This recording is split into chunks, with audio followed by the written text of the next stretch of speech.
Singapore में पढ़ाई करी और आईपीएल में जाने की कर रहे थे तैयारी, बन गए साइबर ठग। कानपुर में क्रेडिट कार्ड की लिमिट बढ़ाने के नाम पर 1,35,000 की ठगी करने वाली गिरोह के 2 सदस्यों को पुलिस ने गिरफ्तार कर लिया है, जिनके पास से पुलिस ने 3 laptop, 14 mobile phone, cyber fraud के रुपए से खरीदे गए क्रिकेट किट बैग, एक महिंद्रा थार कार बरामद की है। पूरी घटना का खुलासा करते हुए प्रेस वार्ता करते हुए डीसीपी क्राइम अतुल कुमार श्रीवास्तव ने बताया कि कानपुर के गोविंद नगर निवासी सुनील खन्ना के पास क्रेडिट कार्ड की लिमिट बढ़ाने के नाम पर 2 साइबर ठगों का फोन आया। पीड़ितों को झांसे में लेकर कार्ड की पर्सनल डिटेल मांग ली और पीड़ित से 1,35,000 कुछ रुपए की ठगी कर ली। इस पर सुनील खन्ना ने पुलिस को शिकायत दर्ज कराई, तो वहीं पुलिस ने मुकदमा दर्ज करके छानबीन करी तो साइबर ठग को बागपत के दिल्ली से गिरफ्तार कर लिया गया है। ये दोनों साइबर ठग अनुज तोमर और विवेक शर्मा करीब 35 अपराधों में लिप्त हैं और अलग अलग राज्यों के लोगों से अभी तक 60 लाख की ठगी कर चुके हैं। डीसीपी ने बताया कि इनके और भी साथियों की और अन्य घटनाओं की जानकारी की जा रही है। देखिए, विगत दिनों से कुछ शिकायतें प्राप्त हो रही थी कि लोगों को कॉल करके और क्रेडिट कार्ड के लिमिट बढ़ाने का लोभ दे करके और उससे ठगी की जा रही थी। इस सूचना पर एक अभियोग थाना गोविंद नगर पर पंजीकृत किया गया था। उसकी हमारी साइबर सेल की टीम और साइबर थाने की टीम लग करके लगातार प्रयास कर रही थी कि इस पे काम करें। इसमें चूंकि पैन इंडिया इसके अभियुक्तगण थे, तो इसमें लगातार विभिन्न डेटा जो थे, मोबाइल का डेटा, बैंक्स के डेटा और इंटरनेट के डेटा थे, उनके एनालिसिस करके 2 अभियुक्तों की गिरफ्तारी की गई है। इनसे विस्तृत पूछताछ की गई है।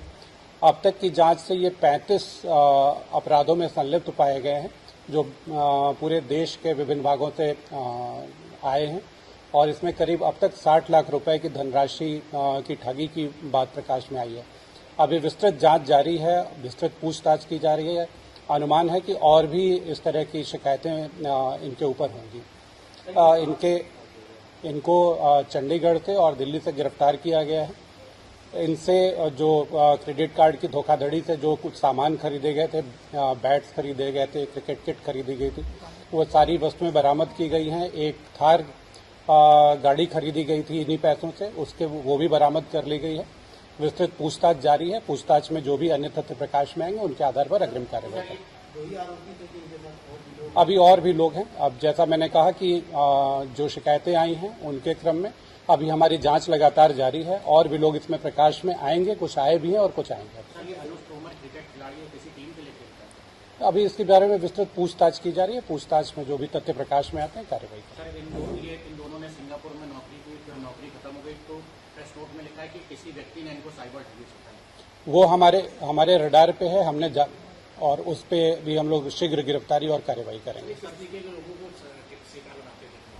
ये लोग कॉल करके और क्रेडिट कार्ड की लिमिट को बढ़ाने के लिए आश्वासन देते थे, लोभ देते थे कि हम आपके क्रेडिट कार्ड की लिमिट बढ़ा देंगे, और उससे बात करके उससे जो सीक्रेट डेटा थे, जैसे ओटीपीज हैं, क्रेडिट कार्ड की डिटेल्स हैं, वो सारी डिटेल प्राप्त कर लेते थे और प्राप्त करके उनसे वो धोखाधड़ी करके पैसे निकाल लेते थे।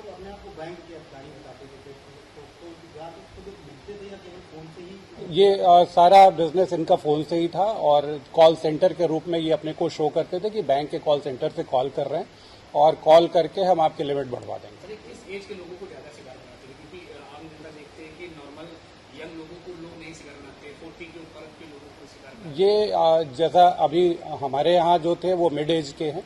बाकी जो 35 अन्य शिकायतें हैं उनकी एज की प्रोफाइलिंग करेंगे हम लोग करके, और जैसा भी होता है उसके बारे में अवगत कराएंगे। प्राइम संदेश न्यूज से शकील अहमद की विशेष रिपोर्ट।